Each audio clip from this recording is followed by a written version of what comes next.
Episode opening സീനിൽ ഇവിടെ അപ്പാപ്പനാണെങ്കിൽ അനക്കമില്ല, ഗോകുവിനാണെങ്കിൽ അവന്റെ കലി അതങ്ങനെ കോടി കോടി വരികയാണ്. ആങ്കർ ആണെങ്കിൽ കൗണ്ട് ചെയ്യാനായിട്ട് തുടങ്ങും. 10 വരെ എണ്ണിയിട്ടും അപ്പാപ്പന് യാതൊരു അനക്കമില്ല. ആൾ ഔട്ടായെന്ന് പറഞ്ഞ് ഇപ്പൊ ആങ്കർ ആണെങ്കിൽ ആളെ തട്ടി എഴുന്നേപ്പിക്കും. അപ്പാപ്പനാണെങ്കിൽ ഒന്നും മനസ്സിലാവില്ല. ചുറ്റുമുള്ള ആൾക്കാരെല്ലാവരും അപ്പാപ്പന് വേണ്ടി കൈയടിക്കുകയാണ്. ആളങ്ങനെ കൺഫ്യൂസ്ഡ് ആയിട്ട് നിൽക്കും. ഇവിടെ ഗോകു ആണെങ്കിൽ ഈ ഒരു കാര്യം അത് സഹിക്കാനായിട്ട് കഴിയില്ല. കാരണം അവന്റെ മാസ്റ്റർ ഈ ലോകത്തിന്റെ തന്നെ ഗാർഡിയനെയാണ് ആ മോൺസ്റ്റർ ഇപ്പൊ കുപ്പിയിൽ അടച്ചത്. അവനങ്ങനെ ടെററായിട്ട് നിൽക്കുന്നത് കണ്ട് ആ നീലപ്പെണ്ണും ഒട്ടപ്പനും ഹാൻസം ബോയും മാർഷൽ ആർട്സ് മാനും അവരെല്ലാവരും ഷോക്ക് ആവുകയാണ്. കാരണം ഇനി അടുത്തതായിട്ട് വരുന്നത് ഗോകുവിന്റെയും ആ മോൺസ്റ്ററിന്റെയും മത്സരമാണ്. ഇവിടെ അപ്പാപ്പനാണെങ്കിൽ തലയൊക്കെ ചൊറിഞ്ഞ് ഞാനിപ്പോ എവിടെയാ, എനിക്ക് എന്താ സംഭവിച്ചെന്ന് ചോദിക്കും. ആങ്കർ ആണെങ്കിൽ വണ്ടർ അടിച്ച് നിങ്ങളാണ് ഇത്രയും നേരവും ആ മോൺസ്റ്ററുമായിട്ട് ഫൈറ്റ് ചെയ്തെന്ന് പറയും. അപ്പാപ്പനാണെങ്കിൽ ഒരു നിമിഷം ആ മോൺസ്റ്ററിനെ കണ്ടു ഞെട്ടും. അതിനുശേഷം ആ കാണികളുടെ ഇടയിലൂടെ പുറത്തേക്ക് ഇറങ്ങി ഓടുകയാണ്. ജനങ്ങളെല്ലാവരും അദ്ദേഹത്തെ അഭിനന്ദിക്കും.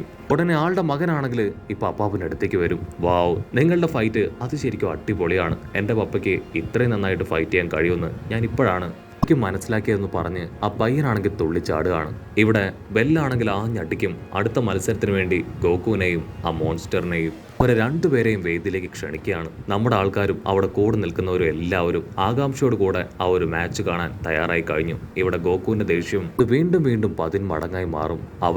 അവന്റെ മാസ്റ്റർ കാമയെ ലോക്ക് ചെയ്തത് അത് ഗോകുവിനെ കൊണ്ട് വിശ്വസിക്കാനും ആക്സെപ്റ്റ് ചെയ്യാനും പറ്റുന്നില്ല. ഇവിടെ പന്നിക്കുട്ടനാണെങ്കിൽ ആ മോൺസ്റ്ററിനെ കണ്ടു പറയും, ഗോകുവിനെ കൊണ്ട് അവനെ തോൽപ്പിക്കാൻ കഴിയുമെന്ന് എനിക്ക് തോന്നുന്നില്ല. അത് കേട്ട് ബുൽമയും ലോഞ്ചും അവർ രണ്ടുപേരും ദേഷ്യപ്പെട്ട് അവന്റെ കഴുത്ത് പിടിച്ച് കിഴക്കുകയാണ്.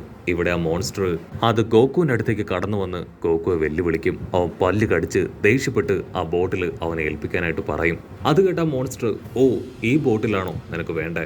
ചെറിയ ബോട്ടിലിന് അത്രയും വാല്യൂ ഉണ്ടോ ചോദിച്ച് അവനത് മുകളിലേക്ക് ഉയർത്തും. അടുത്ത നിമിഷം ആകാശം അങ്ങനെ കറുത്തിരണ്ട് മേഘാവൃതമായിട്ട് മാറുകയാണ്. അവനാണെങ്കിൽ ആ ബോട്ടിൽ ഗോകുവിന് നേരെ നീട്ടും. നീ നന്നായിട്ട് ട്രെയിനൊക്കെ ചെയ്തിട്ടുണ്ടെന്ന് എനിക്കറിയാം.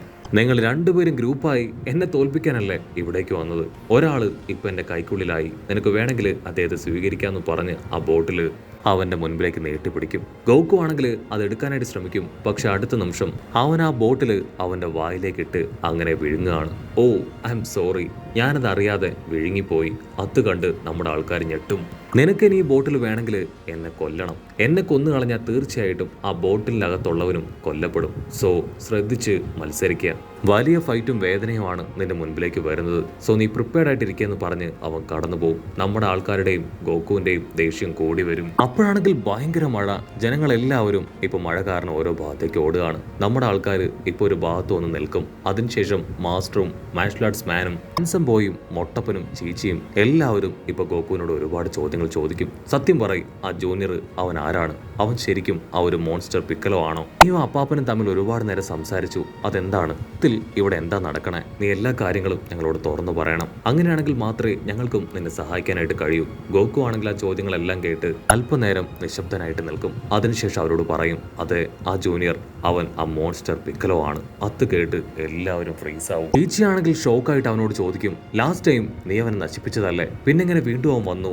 അതിന് ഗോകു പറയും, അതെ ലാസ്റ്റ് ടൈം ഞാൻ അവനെ നശിപ്പിച്ചതാണ്. എന്റെ അൾട്ടിമേറ്റ് പവർ ഉപയോഗിച്ച് ഞാൻ ആഞ്ഞടിച്ചു. അതിലവൻ പൂർണ്ണമായിട്ടും തകർന്ന് താഴെ വീണു. പക്ഷേ അവൻ മരിക്കുന്നതിന് മുൻപ് അവന്റെ ഒരു ജൂനിയറിനെ ക്രിയേറ്റ് ചെയ്താണ് അവിടുന്ന് കടന്നുപോയത്. സത്യം കേൾക്കുമ്പോൾ ഒരല്പം ബുദ്ധിമുട്ട് തോന്നും. പക്ഷേ സത്യം അതാണ്. അവൻ മരിക്കുന്നതിന് മുൻപ് അവന്റെ ജൂനിയറിനെ ക്രിയേറ്റ് ചെയ്തിരുന്നു. ഒരു മുട്ടയുടെ രൂപത്തിൽ അവനത് എവിടേക്കോ ആഞ്ഞു തുപ്പി ഇപ്പോൾ വീണ്ടും ആ പിക്കലോ മോൺസ്റ്ററായി മാറിയിരിക്കുകയാണ്. അവൻ ആക്ച്വലി അവൻ്റെ അച്ഛൻ ആ മോൺസ്റ്ററിനെ കഴിഞ്ഞും വളരെ പവർഫുള്ളാണ്. വളരെയധികം കെയർഫുള്ളായി അവനെ ഇല്ലാതാക്കണം. അതല്ല എങ്കിൽ അവൻ ഈ നാട് മുഴുവൻ നശിപ്പിച്ചു കളയും. ഈ ലോകം അവനവൻ്റെ വിരൽത്തുമ്പിലാക്കി മാറ്റും. അത് കേട്ട് എല്ലാവരും ഞെട്ടുകയാണ്. ദൂരത്തായി അമ്മയും ലോഞ്ചും പന്നിക്കുട്ടനും അവരാണെങ്കിൽ നടക്കുന്ന കാര്യങ്ങളൊന്നും മനസ്സിലാക്കാതെ മഴയൊക്കെ ആസ്വദിച്ച് ഹായി ആയിട്ട് നിൽക്കുകയാണ്. മാസ്റ്റർ റോഷി ആണെങ്കിൽ ഗോകുവിനോട് ചോദിക്കും, ആ മോൺസ്റ്ററിനെ നശിപ്പിക്കാനായിട്ട് ആരും ഇപ്പൊ ബാക്കിയില്ലേ? ആരെക്കൊണ്ടും അതിനെ ഇല്ലാതാക്കാൻ കഴിയില്ലേ? മൊട്ടപ്പനാണെങ്കിൽ അതേ ചോദ്യം ഗോകുവിനോട് ആവർത്തിക്കും. പിന്നീട് ഓരോരുത്തരായിട്ട് ആ ചോദ്യങ്ങൾ ചോദിച്ചുകൊണ്ടേയിരിക്കും. അതിന് ഗോകു അല്പനേരം സൈലന്റായി നിൽക്കും. അതിനുശേഷം പറയും, അവനെ ഇല്ലാതാക്കാൻ പറ്റിയ ഒരാള് അത് കാമയാണ്. ആക്ച്വലി കാമയും പിക്കലോവും അവർ രണ്ടുപേരും ഒന്നായിരുന്നു. ഗാർഡിയൻ കാമയുടെ മൈൻഡിലുണ്ടായിരുന്ന ആ ഒരു ഈവിൾ പവർ, അതാണ് ആ മോൺസ്റ്റർ പിക്കലോ. കാമ ഒരുപാട് കഷ്ടപ്പെട്ട് ക്ലീൻ ചെയ്താണ് അതിനെ കാമയുടെ ബോഡിയിൽ നിന്നും ഒഴിവാക്കിയത്. പക്ഷെ അത് കാമയെ പോലെ തന്നെയുള്ള ഒരു രൂപത്തിലേക്ക് മാറി നെഗറ്റീവായി ഈ ലോകത്തിലേക്ക് വന്നു. അവർ രണ്ടുപേരും ഒരു നാണയത്തിന്റെ ഇരുവശങ്ങൾ പോലെയാണ്. സോ അതിലൊരാൾ കൊല്ലപ്പെട്ടാൽ മറ്റൊരാളും മരിക്കും. അങ്ങനെ ഉണ്ടാവാതിരിക്കാനാണ് ഞാൻ ഇത്രയും കഷ്ടപ്പെട്ടത്.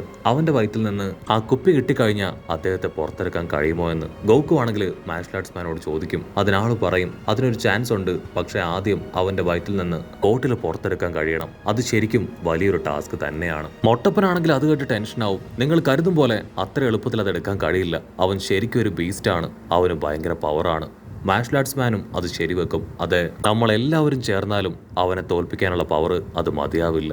മാസ്റ്റർ റോഷി ആണെങ്കിൽ ഗോകുവിനോട് പറയും, നിന്നെ കൊണ്ടത് കഴിയുമെന്നാണ് എനിക്ക് തോന്നുന്നത്. നിനക്ക് ആ പവർ ഉണ്ട്. തീർച്ചയായിട്ടും നീ അവനൊരു ഭീഷണിയാവുമെന്ന് മനസ്സിലാക്കിയത് കൊണ്ടാണ് നിന്നെ സ്റ്റോപ്പ് ചെയ്യാനായിട്ട് അവൻ ഇവിടേക്ക് വന്നത്. അത് മാസ്റ്റർ പറയേണ്ട താമസം അടുത്ത നിമിഷം അവരുടെ തൊട്ടടുത്തായിട്ട് ചുമരിന് പിന്നിൽ മറഞ്ഞു നിന്ന ആ പിക്കലോ അവനാണെങ്കിൽ പുറത്തേക്ക് വരും. നിങ്ങൾ പറഞ്ഞത് കറക്റ്റാണ്. ഗോകുയെ തോൽപ്പിക്കാനും അവനെ തടയാനും തന്നെയാണ് ഞാൻ വന്നത്. ആൾക്കാരാണെങ്കിൽ ഒരു സെക്കൻഡ് അവനെ കണ്ട് ഫ്രീസ് ആവും. അങ്ങനെ ഒരു ട്വിസ്റ്റ് അത് അവർ പ്രതീക്ഷിച്ചതല്ല. ഗോകു ഒഴിച്ച് നിങ്ങൾ ആരും എനിക്കൊരു ഇരയേ അല്ല.